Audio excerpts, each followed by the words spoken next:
Ward number 7 એટલે ભારતીય જનતા પક્ષનો અડીખમ ગઢ છે.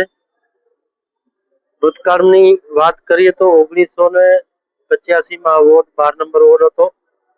ત્યારથી ભુજ નગરપાલિકાનું શાસન પણ ભારતીય જનતા પક્ષ પાસે છે. ત્યારે પણ આ વિસ્તારે ભારતીય જનતા પક્ષને ખોબે ખોબા મત આપ્યા છે.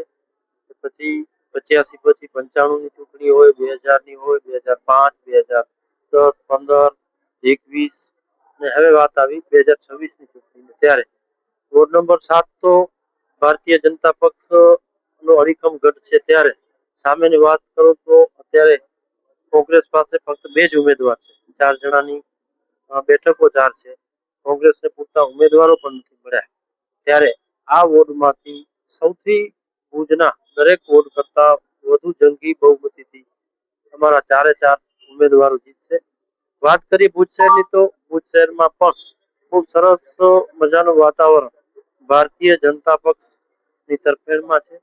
જ્યાં જ્યાં કોંગ્રેસના ચૂંટાયેલા પ્રતિનિધિઓ હતા એ વોર્ડોમાં પણ અત્યારે મતદારો અને પ્રજા સ્વયંભૂ ભારતીય જનતા પક્ષ સાથે જોડાય છે કે ભાઈ અમે આટલા વર્ષો કોંગ્રેસ પાછળ ખોયા અને વિકાસના નામે અમારા કોઈ કામ નથી થતા. ચૂંટાયા પછી એના પ્રતિનિધિઓ પણ અમે જોતા નથી. ત્યારે આ વખતે ન કલ્પેલી બહુમતી ભારતીય જનતા પક્ષની ભુજ નગરપાલિકામાં ભારતીય જનતા પક્ષની આવશે અને એમાં સિંહ ફાળો તો વોર્ડ નંબર 7 નો છે જ.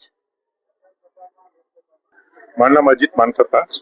અજીતભાઈ, આ વોર્ડ જો કે કસાયેલા ઉમેદવારો ઉભા છે અને ભૂતકાળની અંદર પણ જેને કેને કે એમણે કામો એવી રીતે કર્યા છે કે ઘણા બધા કામો સોલ્વ થયા છે, નથી તે એમ નહીં, પણ અમુક કામો એવા છે કે એની પેનલ કદાચ લોંગ ટાઈમ સુધી ચાલે, પણ જેને કેને કે હવે લગભગ અમે બધા પ્રોબ્લેમો સોલ્વ કરી નાખ્યા છે અથવા તો અમુક કરવાના બાકી રહી ગયા છે એ પણ પૂરા કરવાના આરે છીએ.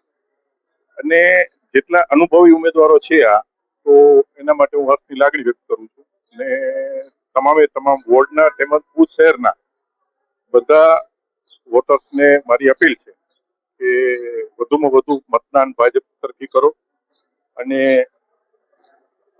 ઉપર લેવલ ઉપર ભાજપના હાથ મજબૂત થાય.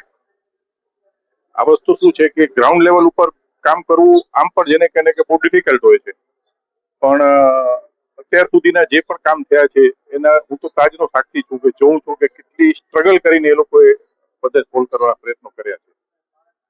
તો બધાને મારી અપીલ છે કે વધુમાં વધુ સંખ્યામાં વોટ કરો અને એ આપણો અધિકાર છે.